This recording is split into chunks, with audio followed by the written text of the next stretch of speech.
কাজা রোজার সাথে কাজা তারাবি আদায় করতে হবে কিনা।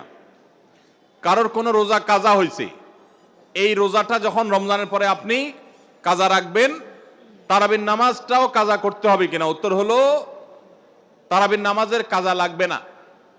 আপনি শুধুমাত্র রোজার কাজা করলে কি কাজা আদায় হয়ে যাবে।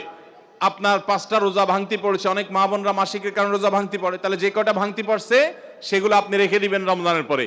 অসুস্থ হওয়ার কারণে আপনি পুরুষ মানুষ রোজা রাখতে পারেন না, রমজানের পরে সেই কটা রেখে দিবেন। সফরে ছিলেন রোজা রাখতে পারেন না, সেগুলো রেখে দিবেন। ওর সাথে তার তারাবি আদায় করতে হবে না। তারাবির সাথে রোজার সম্পর্ক নাই, তারাবি স্বতন্ত্র আমল। আমরা অনেকে ভুল জানি, মনে করি যে যদি কোনোদিন তারাবি পড়তে না পারি তাহলে বোধহয় রোজা রাখা যাবে না, এরকম ভুল ধারণাও অনেকের আছে। রোজার সাথে তারাবির কোনো সম্পর্ক নাই। এমনকি একজন মানুষ রোজা রাখতে পারছে না কিন্তু তারাবি পড়ার সুযোগ আছে, তিনি অবশ্যই তারাবি পড়ার চেষ্টা করবেন, কারণ দুইটাই স্বতন্ত্র ইবাদত। তারাবি পড়া সুন্নত আর রোজা রাখাটা ফরজ।